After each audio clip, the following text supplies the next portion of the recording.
es peligroso que AMLO haga este tipo de cosas, ¿no? O haga este tipo de declaraciones, porque, a ver, las personas que nos están viendo, cambiar la Constitución, como dijo Priscila, es algo muy, muy, muy delicado, es muy importante cuando se hace esto.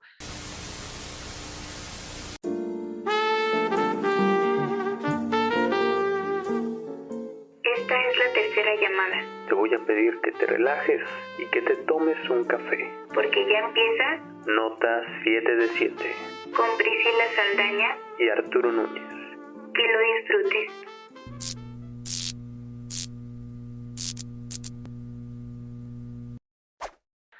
Bienvenidos a Nota 7 de 7, el mejor podcast de periodismo. El día de hoy, como en cada episodio, me acompaña Priscila Saldaña. Bienvenida, ¿cómo estás? Bien, gracias. Aquí nuevamente en nuestro podcast semanal. Excelente. Bueno, pues el día de hoy vamos a platicar acerca de temas muy interesantes. Esta semana ha estado cargada de muchas, de AMLO ha sido un protagonista sin duda y bueno, los presidentes en general, presidente y expresidentes. Y bueno, pues el día de hoy vamos a hablar acerca de esta demanda o denuncia que se está poniendo en contra del expresidente Felipe Calderón. Y bueno, las acusaciones que se le están haciendo es por financiar al terrorismo durante su sexenio y también por traiciones a la patria. Además, vamos a hablar un poco acerca del conflicto que tuvo AMLO que tiene AMLO con el Poder Judicial. Vamos a explicar todo, qué pasó, cómo inició y en qué momento está todo lo que ha sucedido. Y pues bueno, vamos a dar también un poco acerca de nuestras opiniones. Además, vamos a hablar acerca de las restricciones que ha anunciado México en las fronteras norte y sur del país. Además, ya casi para finalizar, vamos a hablar acerca de cómo será el regreso a clases. Esto pues principalmente en Campeche y de ser así también, si tu estado también pasa verde, pues seguramente también tendrá estas mismas medidas para regresar a clases. Y ya por último, para finalizar este episodio, vamos a hablar acerca de la fotografía periodística, un poquito acerca de la ética que se lleva aquí y pues a lo mejor vamos a compartir un poquito de nuestras experiencias. Pero pues bueno, Priscila, ¿qué te parece si nos comienzas hablando acerca de esta denuncia que le hacen al expresidente Felipe Calderón? Sí, pues los activistas oaxaqueños César Mateos y Flavio Sosa presentaron una denuncia ante la Fiscalía General de la República, en la cual es hacia el exmandatario Felipe Calderón. En el documento se le acusa de tener, ¿cómo decirlo? ¿Relaciones con el narcotráfico? Sí, sí, o sea, ejercer durante su sexenio relaciones con el narcotráfico, en el cual tenía una relación muy íntima con el cártel de Sinaloa, donde les brindaba protección, y bueno, esto generaba que el cártel de Sinaloa pudiera pues hacer lo que quisiera, ¿no? Desde asesinar, torturar, tener todo tipo de actividades ilícitas, porque pues estaban protegidos por el mandatario. Además de que también se le acusa de que durante su sexenio su secretario de seguridad fue Genaro García Luna, quien en el 2019 fue detenido por las autoridades de Estados Unidos debido a que se le acusaba de haber recibido millones de dólares por parte del cártel de Sinaloa para protegerlos. Y por otro lado, se le acusa de traición a la patria porque cuando estaba en su sexenio siempre tuvo un favoritismo por las empresas extranjeras, poniéndolas por encima de las empresas nacionales. Además de que antes de asumir su cargo como presidente de la República, también tuvo una relación con la empresa española Iberdrola, donde pues los intereses extranjeros pues nuevamente fueron por encima de los nacionales. Y finalmente, cuando fue secretario, creo que de Energía, benefició indebidamente a las empresas extranjeras antes que a las nacionales. Bueno, esto es finalmente por lo que se le acusa de hacer terrorismo y por tener una traición a la patria, por haber traicionado a México de manera, al no haber traicionado la independencia y la soberanía de la energía eléctrica de México. Sí, la verdad es que las acusaciones bastante fuertes. Yo cuando vi, pues sí me sorprendí bastante. Digo, ahora será cuestión de la fiscalía ver si realmente se va a proceder en contra del expresidente. Yo lo veo bastante difícil. Ojalá pase si es que es culpable. Y sabes que cuando leí esta nota, yo me puse a recordar un poquito, pues, mis vagos recuerdos acerca del sexenio. Y pues la verdad sí me acuerdo que cuando era por ahí, que sería cuando tenía como entre 6 10 años más o menos, es cuando más recuerdo. Pues yo me acuerdo que tú andabas en la calle jugando, porque pues todavía éramos unos niños, andabas jugando y veías que pasaban las camionetas gigantes llenas de soldados. O sea, fue cuando Felipe Calderón puso el ejército en las calles y yo me acuerdo que se rumoraba que, que muy posiblemente Felipe Calderón tenía relación con algunos cárteles y solamente eran a algunos otros a quienes sí atacaba, como que les limpiaba el camino, pero pues finalmente esto era solamente como leyendas que se contaban ahí, leyendas urbanas, y pues finalmente nunca se concretó esta acusación. Ahora sí se está haciendo por parte de estos activistas. Y bueno, pues la verdad eso también que mencionas acerca de las empresas extranjeras, pues también es un tema que precisamente ahorita vamos a estar tocando esto de la empresa Iberdrola que decías, la empresa española. Me parece también algo muy interesante porque después, Felipe Calderón, después de salir de presidente de México, por ahí, no sé si por ahí del 2016, se anuncia que Felipe Calderón iba a trabajar en Iberdrola precisamente como, me parece que era consejero o algo así. No sé si tú llegaste a ver eso. Y no, pues la verdad, bastante interesante esta denuncia. Pues vamos a ver qué procede. Ah, bueno, yo quiero nada más agregar que se me hace, bueno, como dices, no creo que, o es muy difícil que lo juzguen a estas alturas. Si esos activistas pues sacaron este documento y más pues a la luz pública, creo que pues podría ejercer cierta presión a la fiscalía de tener que hacer algo, ¿no? Pero sin duda, pues creo que Felipe Calderón es uno de esos presidentes, no sé, se me hacen muy cínicos, porque pues no hace mucho quiso sacar un partido político junto con su esposa, ¿no? Entonces es así como, bueno, ya sabemos todo lo que hiciste durante tu sexenio y todavía tienes como las agallas o la valentía de querer seguir en la política de México. Es increíble que o sea, que estos exmandatarios sigan influyendo en las decisiones políticas de México y cómo es posible que no se les ha enjuiciado de ninguna manera a pesar de que hay todas las evidencias. O sea, es como más bien no queremos ver o no quieren ver las autoridades, o bueno, más bien a quién están protegiendo a las autoridades, ¿no? Es increíble que haya esa corrupción en México. Sí, y bueno, estos activistas, precisamente ahorita que mencionas, decían, pues vamos a ver, se supone que el presidente Andrés Manuel López Obrador dijo que no se iba a perseguir presidentes, pero si había alguien culpable, que pues se iba a ir en contra de ellos, ¿no? Que no se iba a proteger tampoco a nadie. Y pues bueno, vamos a ver si realmente pasa algo.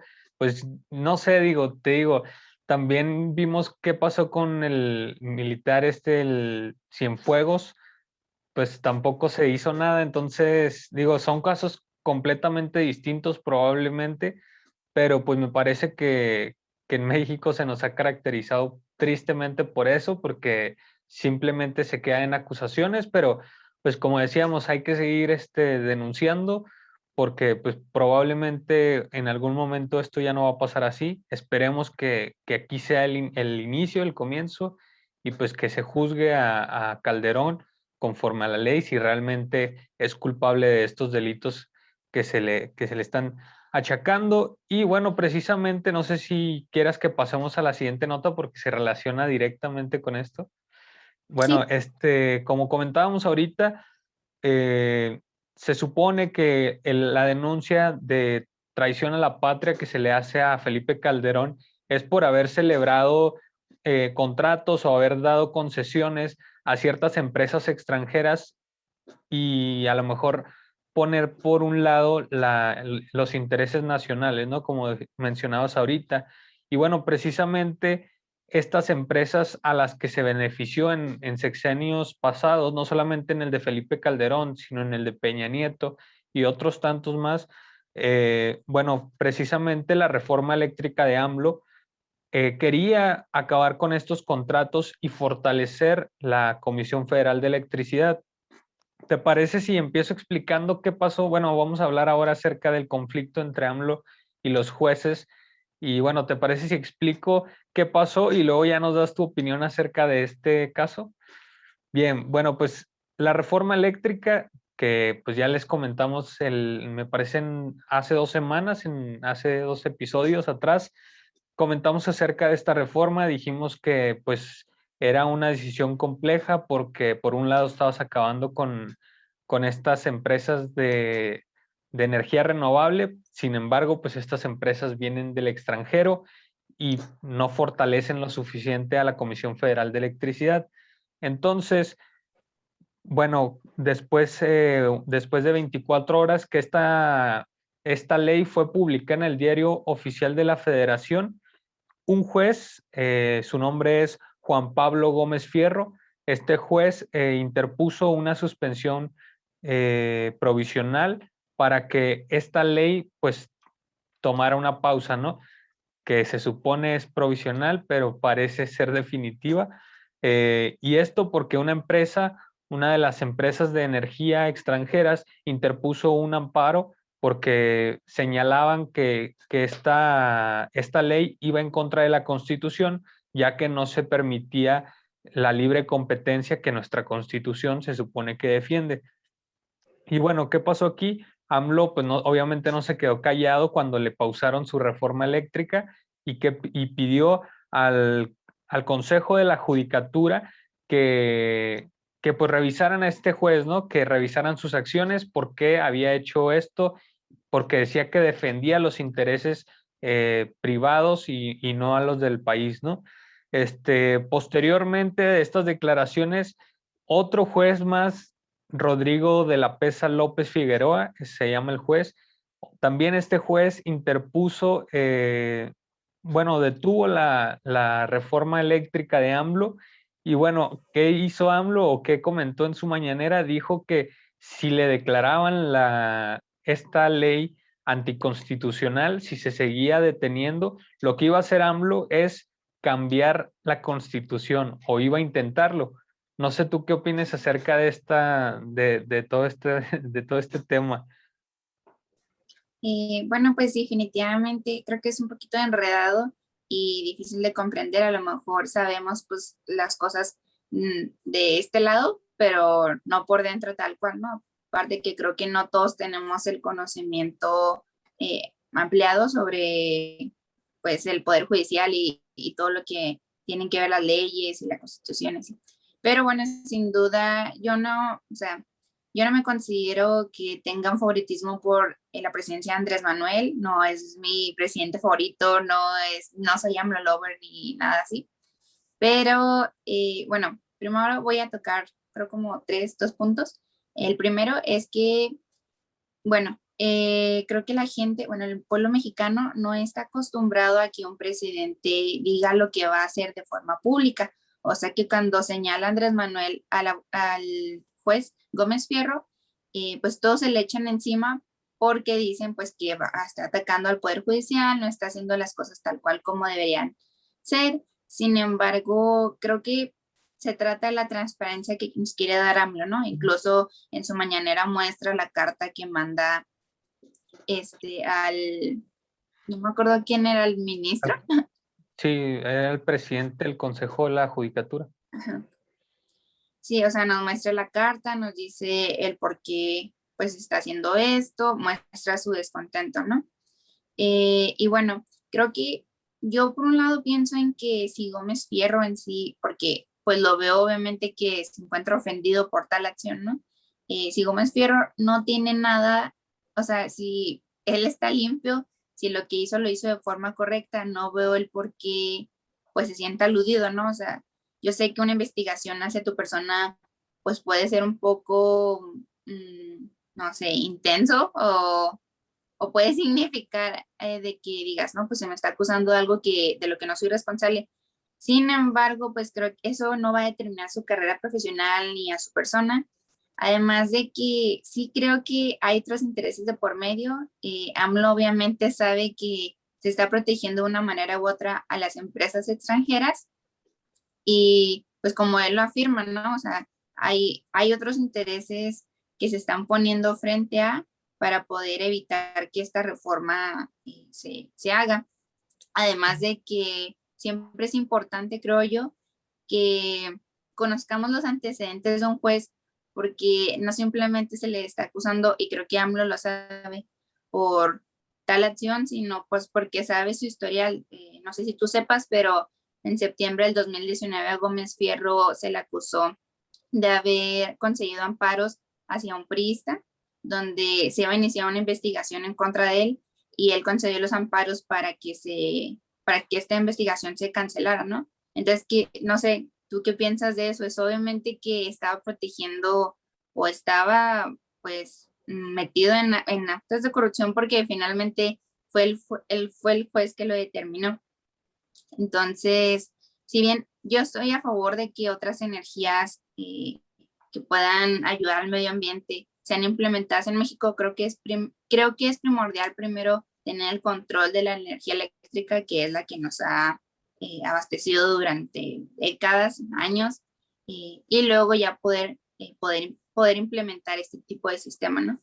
Entonces, no veo completamente malo el hecho de que AMLO, a final de cuentas, como él lo dijo, se está manifestando como cualquier otro ciudadano mexicano podría hacerlo, solamente que creo que no estamos acostumbrados a que un presidente tome cartas en el asunto de manera pública. Casi todo estaba por debajo de las aguas, todo estaba de manera más privada. Y bueno, ahora cuando alguien lo hace público como él, pues a todos nos sorprende y creo que eso también influye mucho en la opinión pública, en los abogados. Estuve leyendo que analistas, abogados, todos dicen, es que AMLO va en contra del Poder Judicial. Y si bien hay unas cosas que no están bien que AMLO diga, como que yo voy a reformar, no sé, la Constitución, voy a reformar pues todo el sistema, porque sí es muy complicado cambiarlo una vez que esto está eh, hecho desde hace muchos años, ¿no? Entonces, si bien influye en la opinión pública, sus acciones también creo que sería importante verles el lado bueno. Yo pienso que esto es una buena manera porque creo yo que no es inocente Gómez Fierro, o sea, creo que si hay algo ahí que él está haciendo, no fue porque, no quiero que se haga la reforma eléctrica y ya tal cual, o sea, creo que hay alguien atrás de él que obviamente le está pidiendo, ¿no? Ese freno. Entonces sí veo bien que se le investigue y creo que si no tiene nada que temer, pues no pasa nada, ¿no?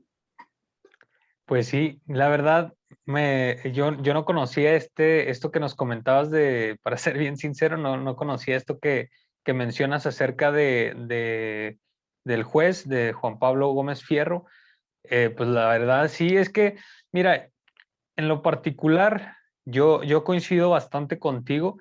Creo que es peligroso, es que como mencionan muchos analistas tomando su postura, es peligroso que AMLO haga este tipo de cosas, ¿no? O haga este tipo de declaraciones, porque, a ver, las personas que nos están viendo, cambiar la constitución, como dijo Priscila, es algo muy delicado, es muy importante cuando se hace esto.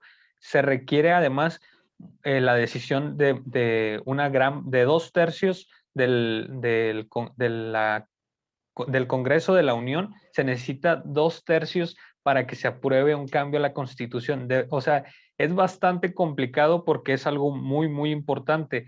Entonces, que AMLO diga que va a hacer esto y precisamente cuando le quieren declarar como inconstitucional su ley, su reforma eléctrica, pareciera que es como una cuestión hasta de capricho, así como de que no me dejan hacer por este lado lo que quiero, bueno, pues me voy por este lado. Y como dices, es algo que parece complejo, que parece extraño, además porque nos está diciendo todo lo que van a hacer, pero en lo particular, como mencionamos, pues como dices, me parece importante que se haga esto de fortalecer la Comisión Federal de Electricidad, y creo que a lo mejor no es el camino o las declaraciones que se está viendo muy agresivo AMLO y que pareciera que está atentando en contra del Poder Judicial.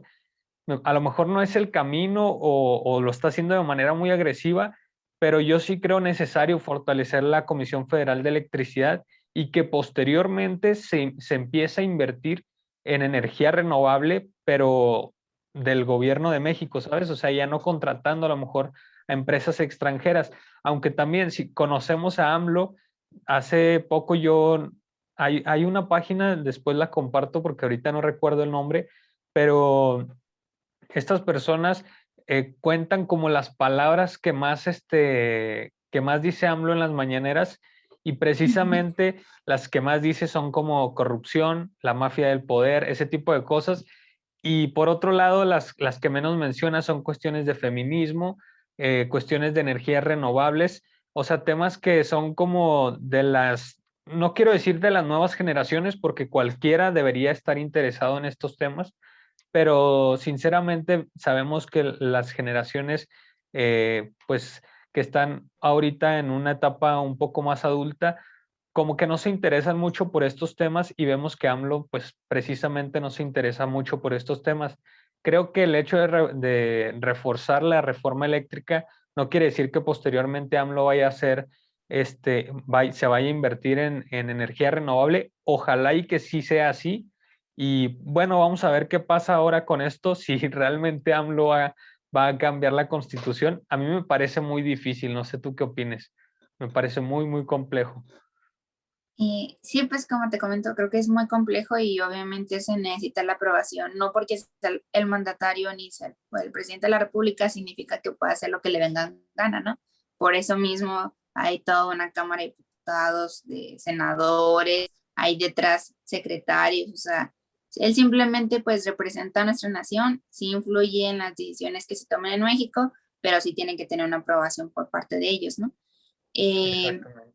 y también que quería comentar, ya, que creo que AMLO es que se mete mucho en el discurso de querer quitar la corrupción de México, ese es el problema.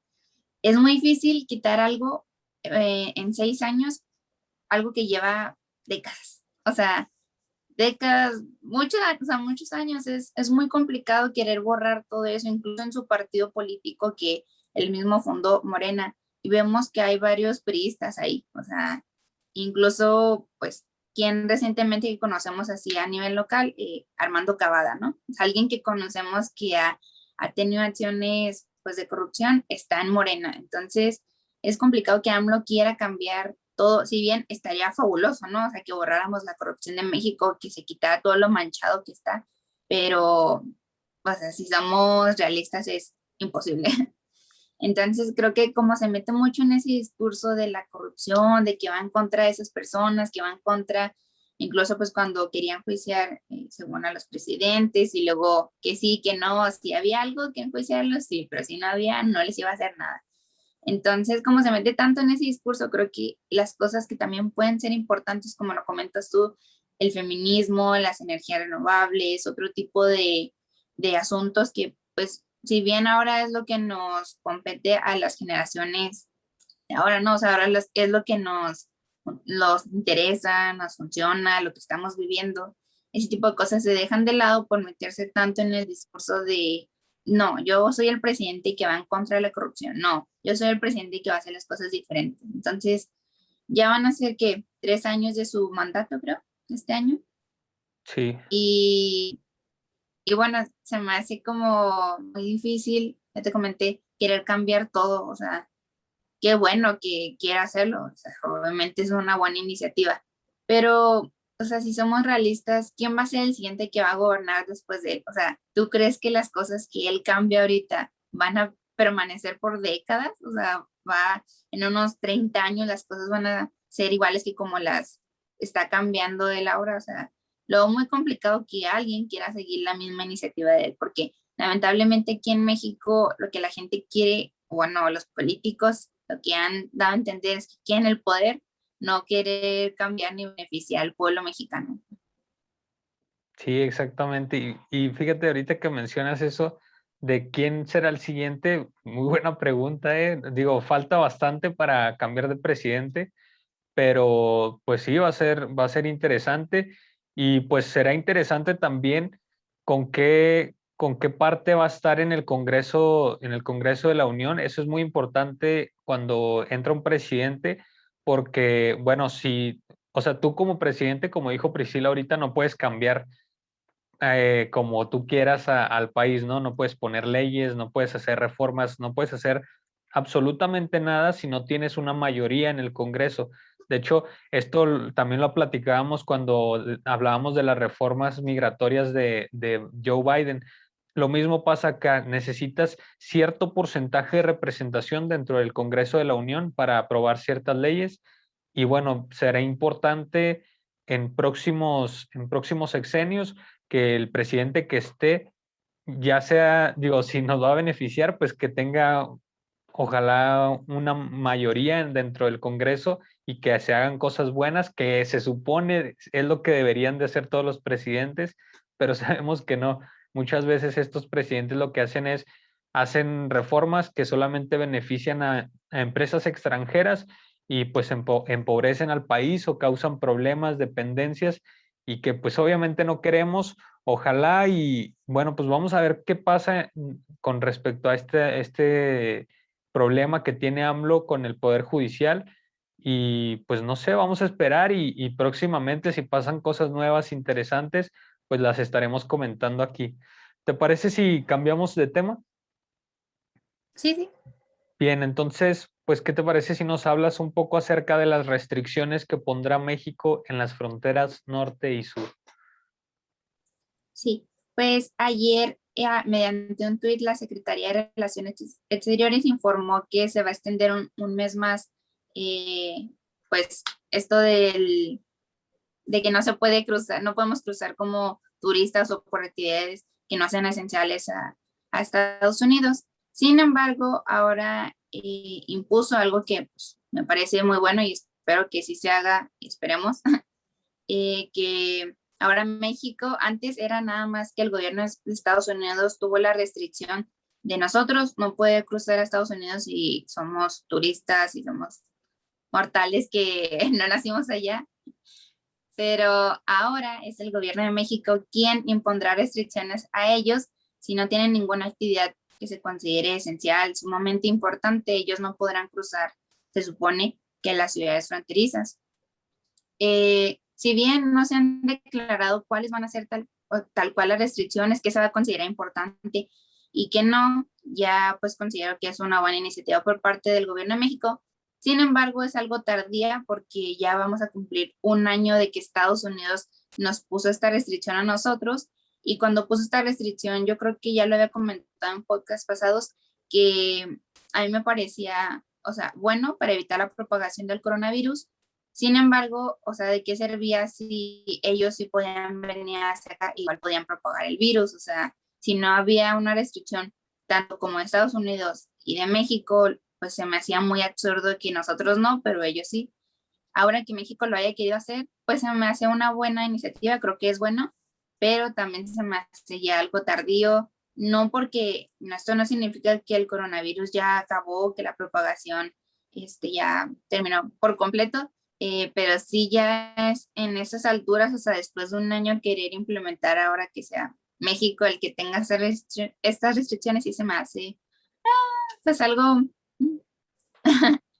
Sí, y también pues iba a comentar otra cosa,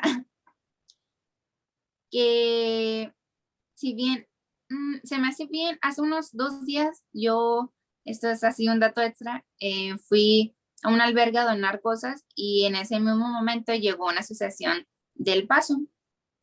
Todas estas personas no portaba ninguno de ellos cubrebocas, no sé si era porque ya estaban vacunados sí, porque en el estado de Texas, pues permitieron que algunas personas ya no porten cubrebocas, o sea, bueno, que tú tienes todo el derecho de no portar cubrebocas, o no sé qué onda, pero llegaron, o sea, sin cubrebocas, sin ninguna medida sanitaria, ni siquiera se tomó la temperatura, no tomaron gel, no nada, o sea, simplemente entraron así con los niños, porque era un albergue pues de niños, y no sé si México quiso hacer esto por el pensar de que como los estadounidenses ya están vacunados y después quieren venir a México y tener y tomar, pues hacer las mismas acciones que hacen en Estados Unidos, ¿no? Porque creo que mucha gente después de haberse vacunado ya está muy flexible, ¿no? Ya es así como, no, pues ya me voy de vacaciones, no pasa nada, ya estoy vacunado, no me voy a contagiar.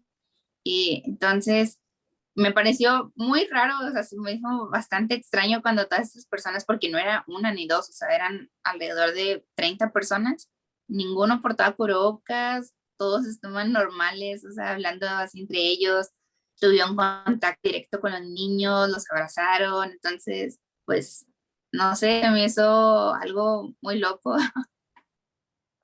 Sí, digo, y bueno, hay que recordar, creo que lo mencioné también en el podcast anterior o el antepasado, no recuerdo bien, pero bueno, según lo que yo he leído, parece que no hay evidencia suficiente, es decir, si tú ya estás vacunado, no hay evidencia suficiente que diga que tú ya no puedes contagiar a alguien más. Es decir, tú ya no puedes a lo mejor contagiarte, ya no puedes sufrir graves problemas, pero el hecho de que a ti ya no te vaya a pasar nada no quiere decir que no puedas contagiar a personas que no están vacunadas.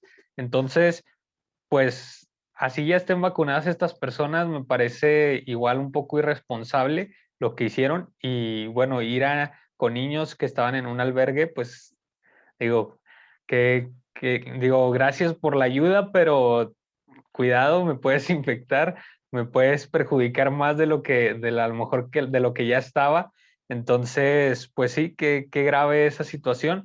Con respecto a lo de las restricciones en las fronteras, digo, pues como dices que fue un poco tarde probablemente porque México recuerdo que al inicio de la pandemia, una de las cosas que mencionó reiteradamente Hugo López Gatell era que nosotros no íbamos a cerrar fronteras, precisamente porque, según él, en una pandemia se supone que debes de ser solidario y no debes de cerrarte y pensar solamente en ti, ¿no? Bueno, en nuestro país, en este caso. Entonces, pues por eso no lo hacían. Después, ahora estamos viendo que hay ciertos cambios, como por ejemplo al inicio no se implementaba el cubrebocas, ahora sí se hace por lo menos en los lugares cerrados. Y bueno, una serie de cosas que han ido cambiando. ¿Por qué? Porque bueno, pues también al subsecretario se le han dado recomendaciones para mejorar las medidas y probablemente una de las recomendaciones que se le ha dado por organismos de salud internacionales es ¿no? Que empiecen a implementar restricciones en las fronteras norte y sur del país, en este caso. Como dices, hay que ver qué tipo de restricciones, porque, a ver, todavía sigue siendo un tanto ambiguo qué será actividades no esenciales, ¿no? Porque, y cómo se demostrará que realmente vas a por ejemplo, si yo quiero pasar, ¿cómo voy a demostrar que realmente voy a hacer una labor esencial dentro de México cuando sabemos que México no necesariamente todos los trabajos son, o sea, puedes venir a trabajar a cualquier otra cosa que no sea una institución o una empresa grande? Y digo, no sé, me parece bueno, pero hay que ver que realmente se implemente. Yo creo que, digo, tengo bastante desconfianza. Espero de verdad que sí se implemente bien, porque como dices, a lo mejor, sobre todo porque nosotros tenemos frontera con Texas, a ver si no se nos vienen pensando en que México o Juárez es igual que en Texas, donde puede ser libre de decidir. Digo, confío en el criterio de las personas que viven allá en Texas, que razonan y dicen, ¿sabes qué? Todavía hay coronavirus, el hecho de que estas leyes ya, de que esto ya no sea obligatorio, yo voy a seguir portando mi cubrebocas, pero no sé, digo, no, yo en lo particular ya estoy harto. Cuando salgo lo primero que quiero hacer es quitarme el cubrebocas, pero dices, bueno, es obligatorio, si no, no me van a dejar entrar a ningún lado y además, pues quiero cuidarme y cuidar a los demás, ¿no? Pero pues hay que ver y pues ojalá realmente se cumplan estas restricciones y ya no vengan turistas. Digo, esto a lo mejor va a afectar también directa o indirectamente a los negocios que se beneficiaban de estos turistas, pues hay que ver qué pasa. ¿Tienes algo más que comentar en esta nota? No, pues yo creo que simplemente ya lo comentamos todo ambos, pero pues ojalá que sí se haga, o sea, que sí sea una buena restricción, que no simplemente se diga o se hable por hablar, porque pues sí, creo que mucha de la propagación del COVID fue por permitir que ellos sí vinieran. No estoy diciendo que ellos traían el virus, así todos, que ellos no lo pegaron a nosotros o algo así, pero así como ese tránsito de todos los días, o sea, cuántas personas no cruzan diariamente, sí creo que pues influyó mucho en los casos de COVID, no solamente aquí en Ciudad Juárez, sino en El Paso, ¿no? Porque siempre he considerado que Ciudad Juárez y El Paso, Texas, son una comunidad por sí sola, o sea, simplemente estamos divididos por un muro, pero creo que pues mucha gente va y trabaja allá, vive acá. A lo mejor eso sí va a afectar un poco a esas personas, no sé, que se dedican a americanos, que alguien se vaya allá, sí va a afectar de cierta forma, pero pues creo que todo es al final para un beneficio propio, ¿no? A lo mejor no lo ves desde ahorita los beneficios o lo que te pueda traer esto, pero a la larga, pues sí, creo que es una buena solución. Sí, yo también coincido en que si se implementa bien, muy probablemente bajen los casos de contagio porque pues definitivamente entre menos circule personas, menos riesgo va a haber y pues va a beneficiar directamente a terminar con esta pandemia. Pero bueno, pues pasemos al siguiente tema acerca de el regreso a clases. Esto precisamente en Campeche, un estado que ha estado pues en riesgo bajo ya durante bastante tiempo. Y bueno, ¿cómo será este cambio o este regreso a clases? Bueno, primero hay que dejar en claro que será en escuelas que son un tanto marginadas, lugares o pueblos que son un poco marginados, lugares donde los alumnos no tienen acceso a lo mejor a una computadora, a acceso a internet o a una televisora o a una televisión, perdón, para poder tomar sus clases, ¿no? Digo, hay niños, incluso nosotros que somos universitarios, que tenemos acceso a internet y a una computadora, muchas veces se nos complica el aprendizaje, a lo mejor no estamos aprendiendo lo suficiente y me parece que si no tienes estas herramientas todavía va a ser más difícil y como ya comentábamos en el episodio anterior, me parece también, México pasaba ya por problemas en la educación. Teníamos cierto déficit en aprendizaje de matemáticas, lectura, escritura, etcétera. Esto lo decía un informe de la UNICEF.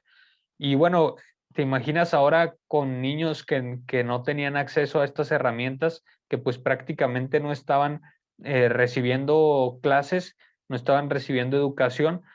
Bueno, en Campeche, como ya están en riesgo bajo, se supone que sus casos son mínimos, sus contagios igual y su ocupación hospitalaria también es bastante baja. Entonces, ellos están en un riesgo muy bajo y por eso se comenzará a implementar el regreso a clases, sobre todo en estas escuelas, también en pueblos, serán pueblos muy pequeños y bueno, las medidas que se tomarán serán las de siempre, ¿no? Distancia, usar cubrebocas.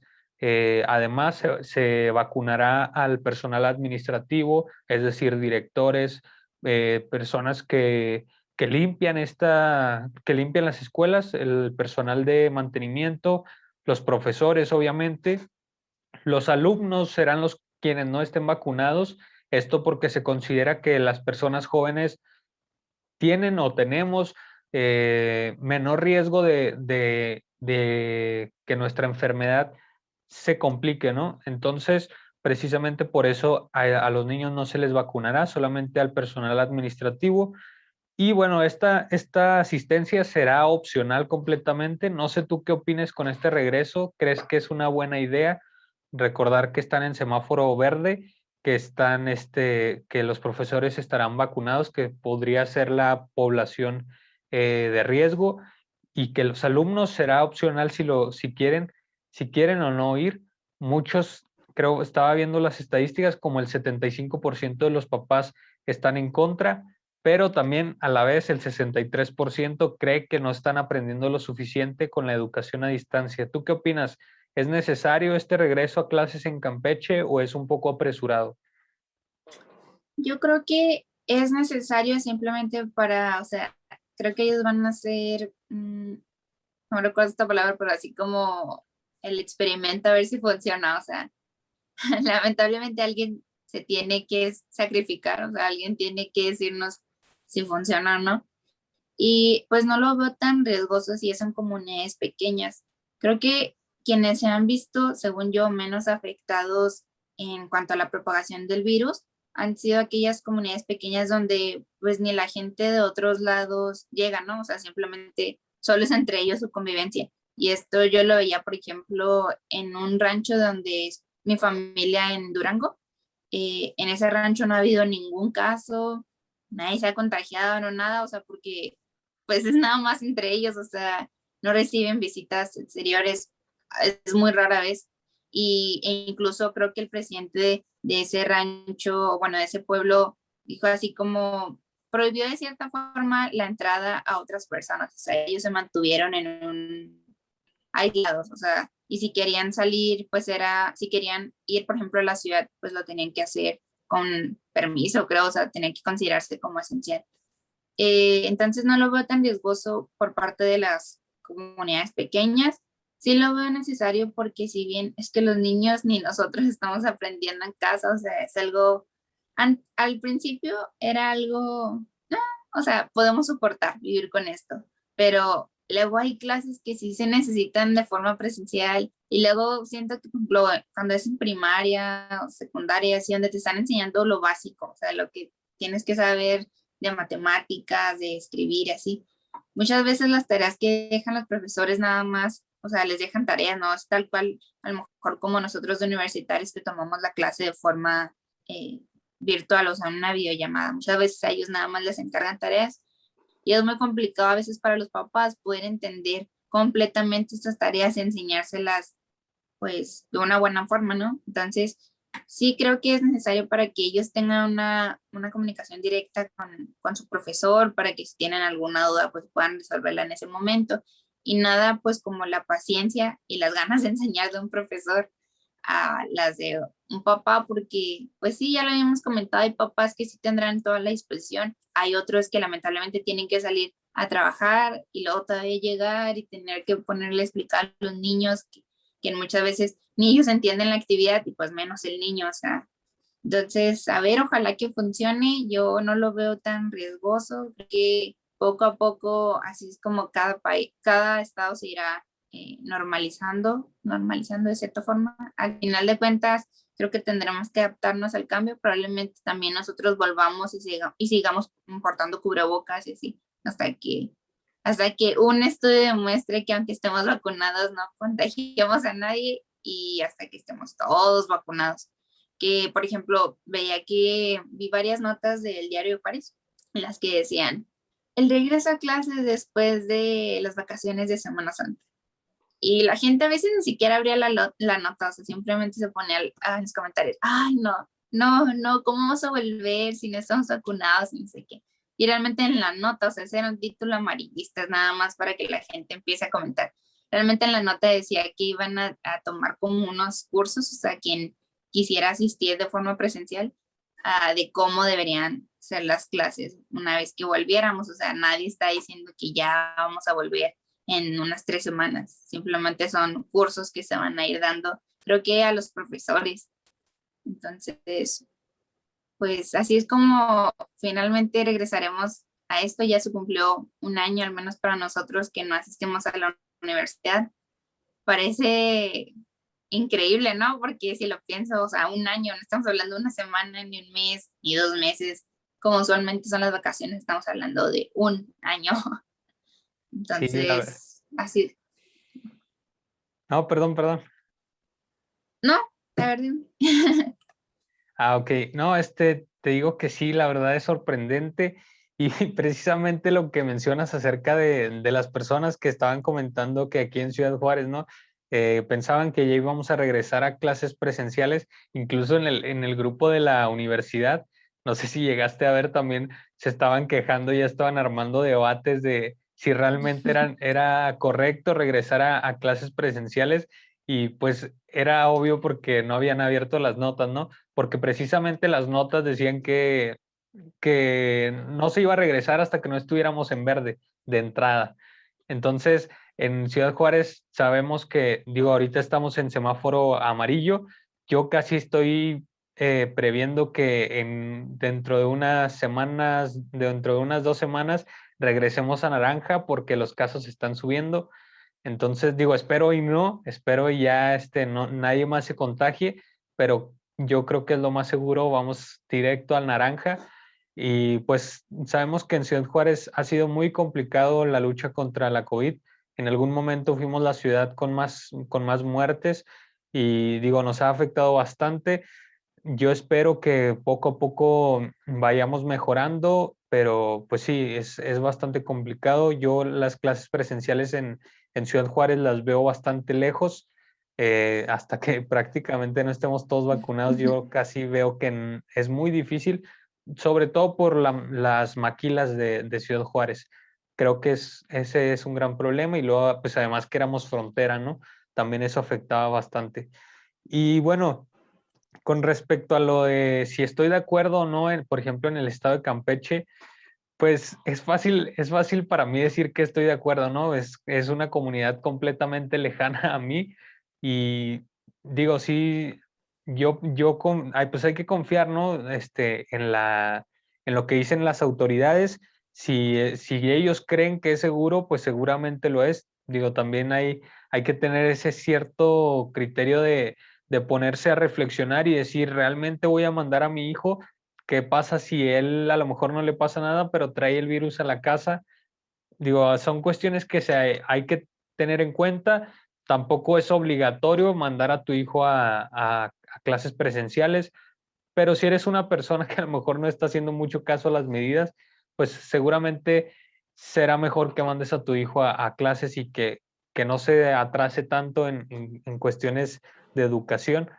Digo, yo esperaría que en Campeche sí se cumplan las medidas bastante bien. Y como dices, en las poblaciones pequeñas, muchas veces ellos están aislados de todos estos problemas, porque pues no es como que haya tanta interacción con las ciudades y muchas veces el riesgo ahí es bajísimo. Ojalá y estas comunidades puedan recibir una buena educación y que no haya riesgo. También hay que recordar que las medidas parte de las medidas que se implementarán es que si el semáforo llega a subir a naranja o llega a pasar de verde a amarillo, las clases se cancelan y se vuelve a la modalidad de a distancia, estudio a distancia. Y también si se llega a pensar que alguien está infectado dentro de una escuela, también se cancelan las clases en esa escuela. O sea, serán bastante estrictos con las medidas, o bueno, por lo menos eso están diciendo.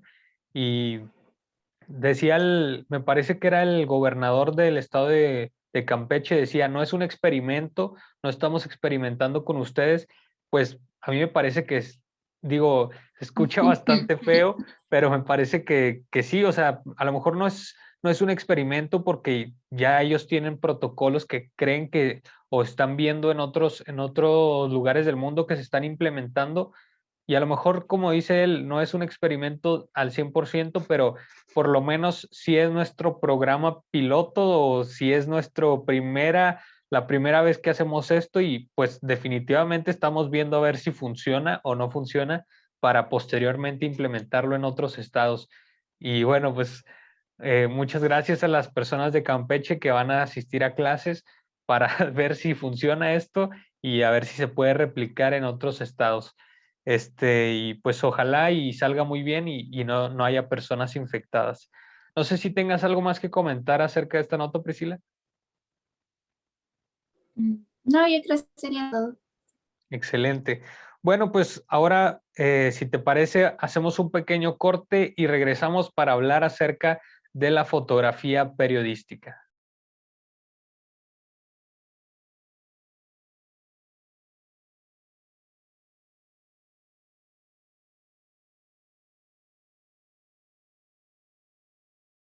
Estamos de vuelta y vamos a hablar acerca de la fotografía periodística. Priscila, ¿qué te parece si comenzamos, digo, aquellos que les interesa la fotografía o que están interesados en empezar con esto, ¿qué te parece si empezamos diciendo qué es lo principal que deberían de aprender una persona para empezar a usar una cámara? ¿Tú qué crees que debería ser eso? Bueno, pues para empezar a usar una cámara, creo que es conocer completamente toda tu cámara, o sea, debes de conocer sus funciones, pues todo, no es simplemente como tomar una cámara y tomar una fotografía con tu teléfono o así, sino hay que saber moverle, ¿no?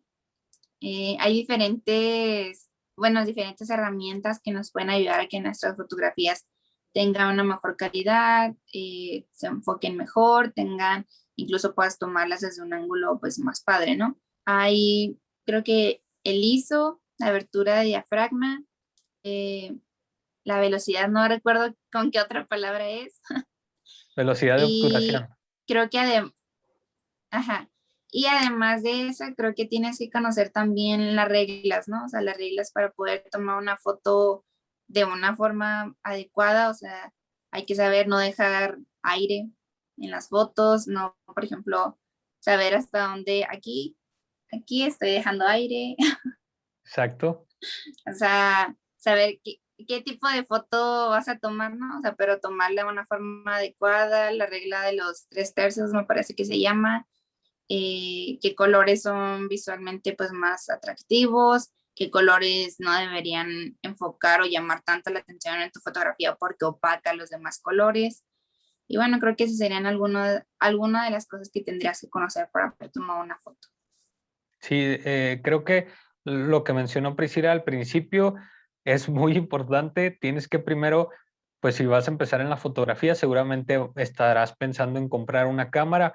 Tendrás que informarte muy bien de qué cámara será la principal para la primera con la que vas a iniciar. Creo que deberías de considerar una DLSR, es decir, que puedas intercambiar los objetivos. Me parece que si ya vas a hacer una inversión en una cámara, deberías de pagar por una de estas. Y bueno, tendrás que informarte muy bien acerca de cómo funciona esa cámara, todas las cosas que puedes hacer con ella. Las cámaras comúnmente tienen distintos modos, que puede ser desde manual, en el que tú solamente le aplastas al botoncito y hace el disparo, te enfoca, te mide la luz y te hace todas las funciones que tú también puedes poner, por ejemplo, en el modo manual, y ahí tú acomodas absolutamente todo. Puedes ajustar el enfoque de tu lente, puedes ajustar la luz y bueno, la luz es algo muy importante a la hora de tomar fotografías. Esto lo puedes modificar. Esta regla es, bueno, yo pienso que es también de las cosas esenciales que debes de aprender, lo que mencionó Priscila ahorita, el ISO, la apertura del diafragma y la velocidad de obturación. En YouTube hay cientos de videos explicando esto y lo explican bastante bien. Yo creo que si te tomas el tiempo de verlos, podrás aprender rápidamente cómo funciona esto y bueno, posteriormente empezar tú a tomar tus fotografías, que yo digo que la práctica en la fotografía es todo porque te va dando una habilidad, en el momento de que tú llegas y ya nada más colocas ves cómo está el ambiente, si hay luz, si está muy oscuro, y ya acomodas todo y ya nomás tomas la fotografía y queda bien prácticamente, y si no, pues ahí le vas moviendo poco a poco hasta que te quede bien la luz, el enfoque, etcétera, etcétera. Pero Yo creo que si empiezas aprendiendo esas tres cosas, ya después irás viendo lo que mencionaba ahorita Priscila, ¿no?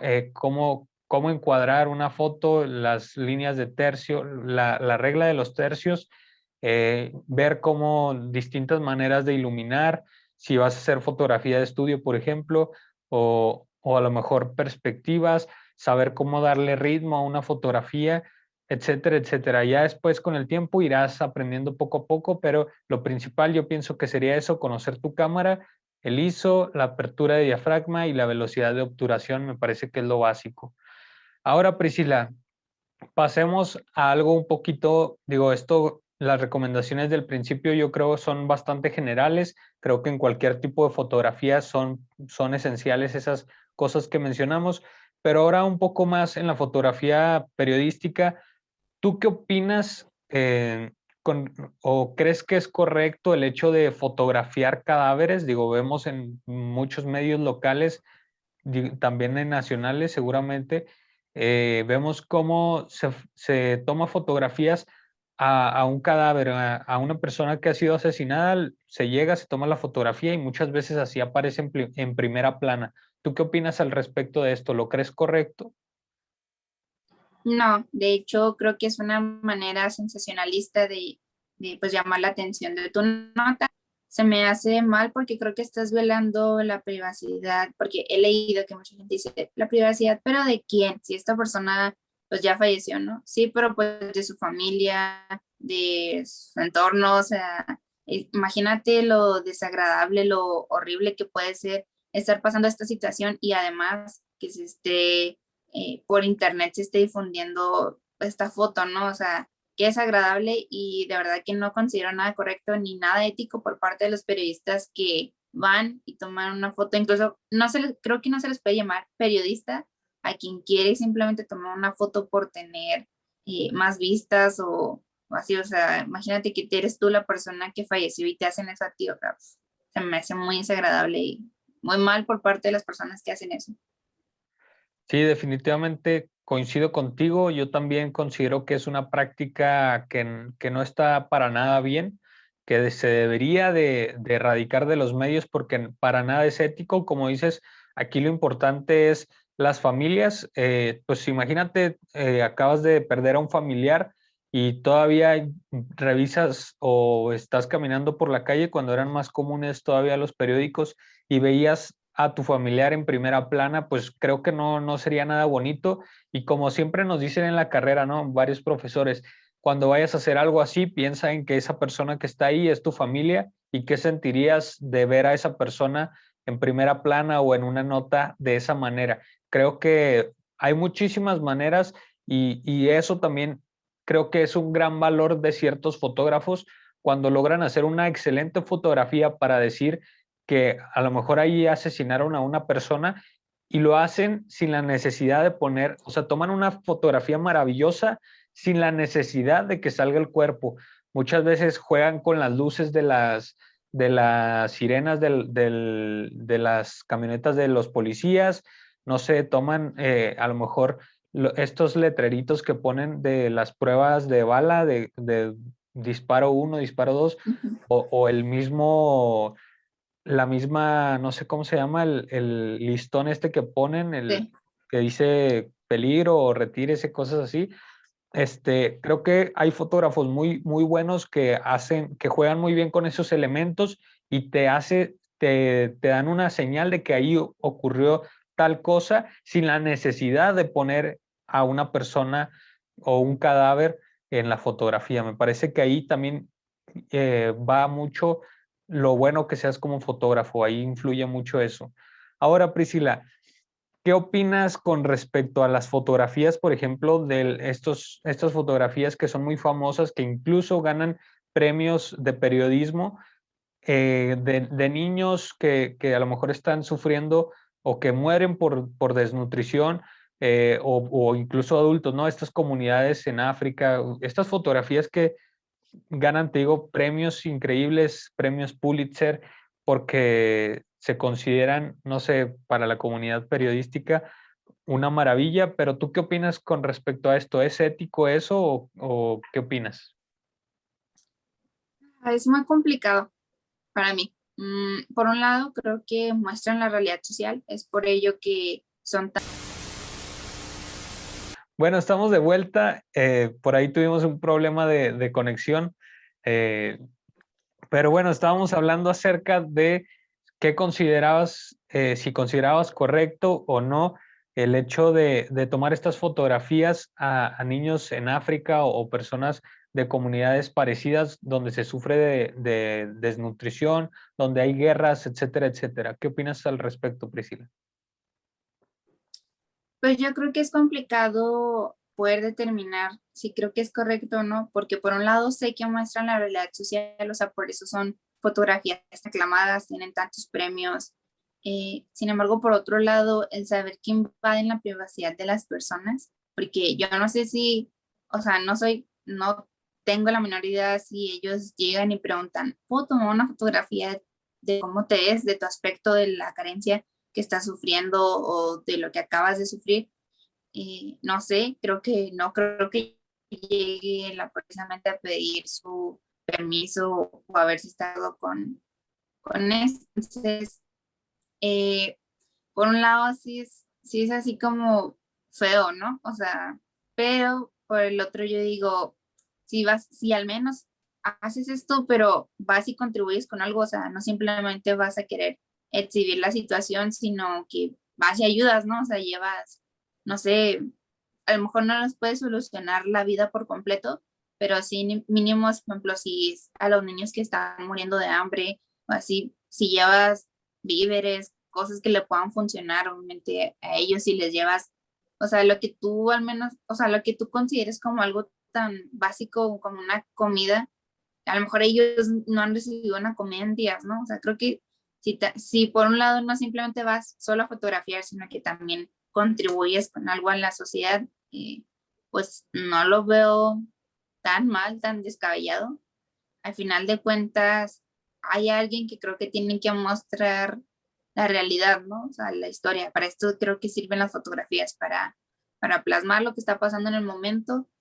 Y bueno, habrá quien lo haga de buena voluntad y habrá quien nada más lo haga a lo mejor por morbo. O sea, digo de buena voluntad si vas con algo que ofrecerles, ¿no? Por ejemplo, hay un documental, no recuerdo exactamente cómo se llama, pero está en Netflix. Sale Zac Efron y otra persona que se dedican a viajar alrededor del mundo, pues conociendo, ¿no? Pero, por ejemplo, alguna vez fueron creo que eran los lugares en Brasil, o sea, las favelas, donde pues la gente pues tenía condiciones de vida pues muy lamentables, ¿no? Entonces ellos no solamente fueron a documentar eso, o sea, no simplemente fueron a tomar fotografías, a grabar, sino que ayudaron con algo, o sea, llevaban material para arreglarles sus casas, llevaron víveres. Entonces creo que si vas por ese lado, pues se me hace bien. Si simplemente estás pensando en, ay, me quiero ganar tal premio o me quiero ganar tal dinero por tomar una buena foto, pues no se me hace muy ético de tu parte. Sí, bueno, en lo particular, yo también considero que es una cuestión, es un trabajo definitivamente muy difícil por lo que se vive, por el dilema en el que vives completamente todo el tiempo en el que estás ahí. Eh, bueno, en lo particular, creo que eso también lo hemos tocado en clases, esta discusión de si se deberían de tomar estas fotografías. Y bueno, muchas veces a la conclusión que llegamos precisamente es esa, la que mencionas, el hecho de que estos fotógrafos lo que hacen es retratar la realidad para intentar que el mundo entero se dé cuenta a través de sus fotografías y que, bueno, se intenten hacer cambios, ¿no? Que se eviten, no sé, que por ejemplo, si Estados Unidos, digo, por poner un ejemplo, no digo que Estados Unidos esté atacando, no, no digo que esté atacando a ninguna comunidad en estos momentos, eh, pero digo, si Estados Unidos lo estuviera haciendo y va un fotógrafo y luego muestra las fotografías al mundo entero en Estados Unidos, pues la misma comunidad de Estados Unidos se puede dar cuenta y decir, oye, eso está mal, mira lo que estamos haciendo. Y entonces ejercer presión contra su gobierno para que retiren, no sé, se retiren, ¿no? De la guerra o de esta comunidad que están afectando. Creo que esa es la función, la principal función que tienen estas fotografías, y nosotros como periodistas, esa es la función que tenemos, ¿no? Mostrar a la sociedad si se están cometiendo, si no se están respetando ciertos derechos humanos, si no es, o sea, siempre estar señalando lo que se está haciendo mal para que luego vengan toda la población, toda la ciudadanía y busquen que se respeten sus derechos. En este caso creo que es para eso lo que funcionan las fotografías. Lo que dices de ayudar a estas personas, digo, creo que es una labor bastante humana, creo que sin duda podrías ayudar en algo, como dices, reparar casas, dar comida, lo que sea.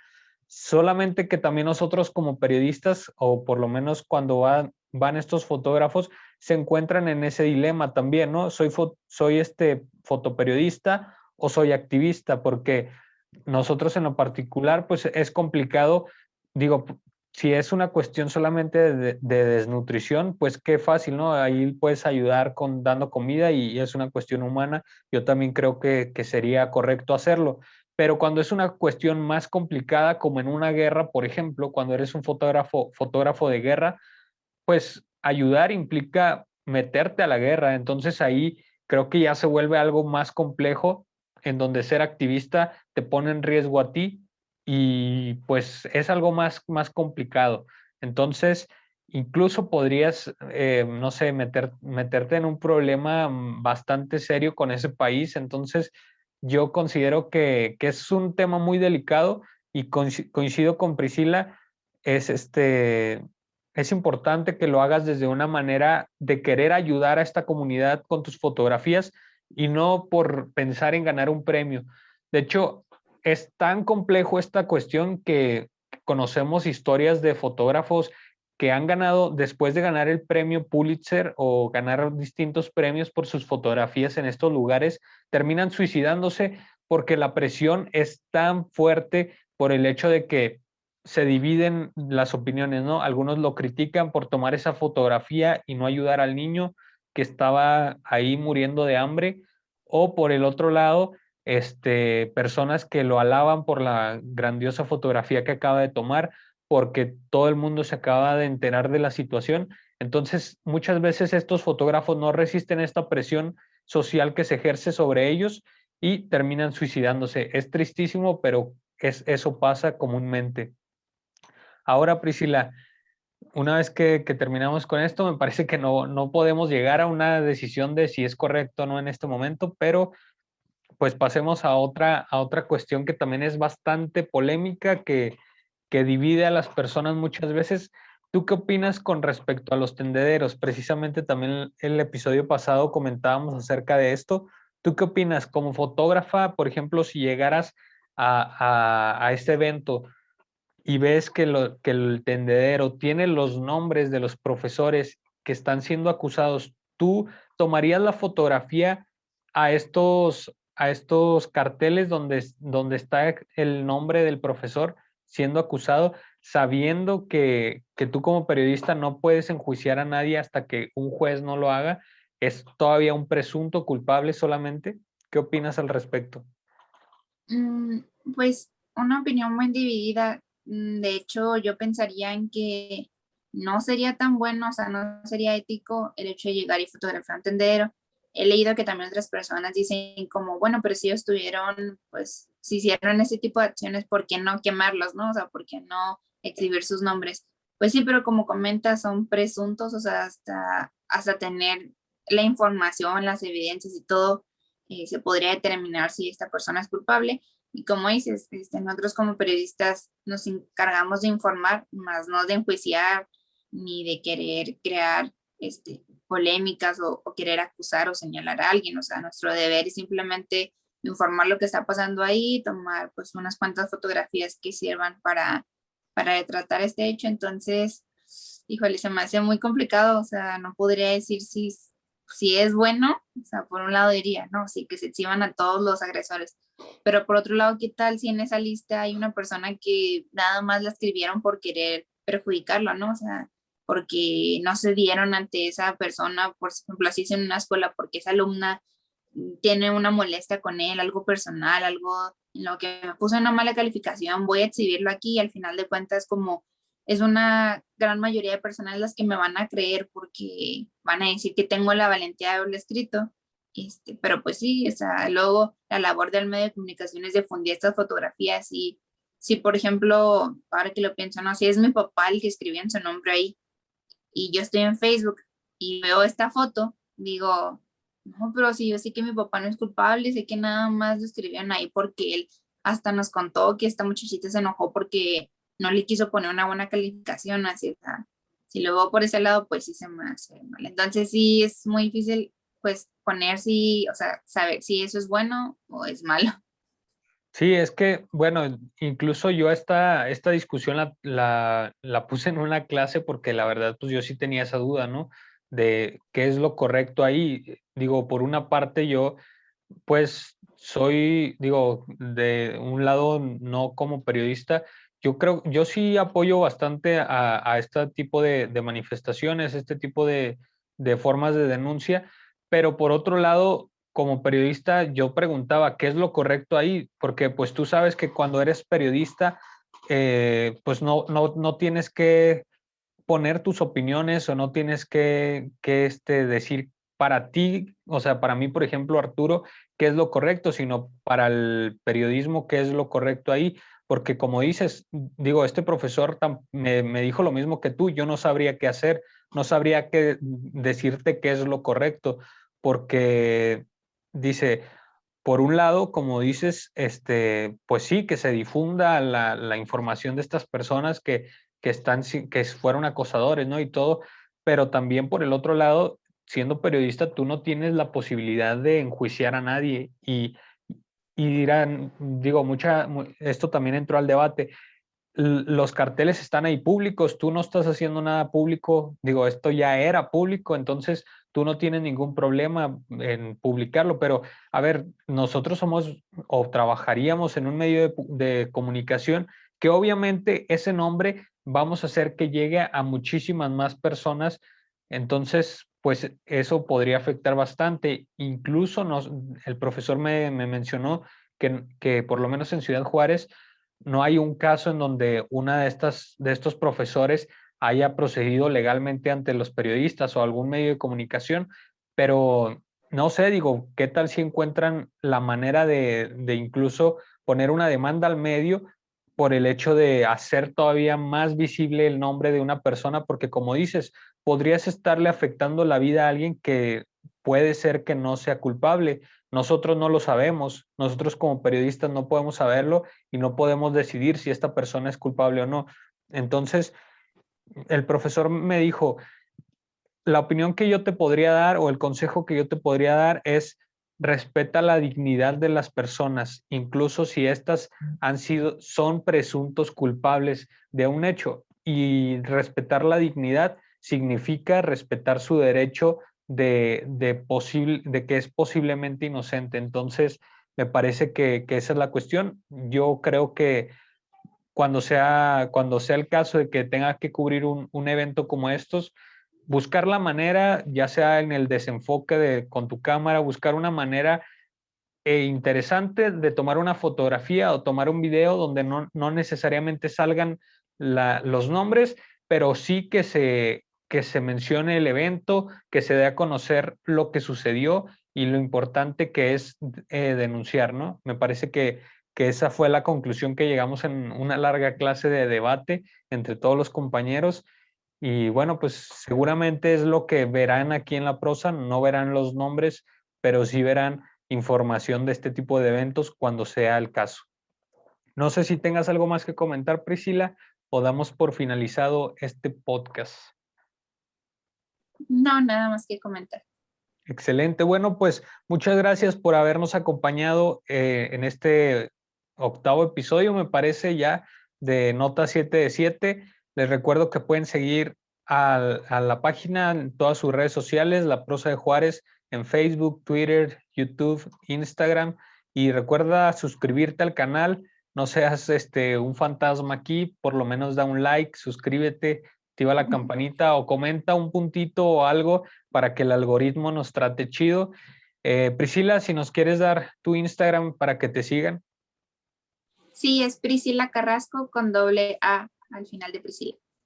Excelente, a mí me pueden seguir como Arturo Ness y recuerden que también hay más podcasts aquí mismo en YouTube y mucha más información. Muchas gracias, nos vemos, hasta luego.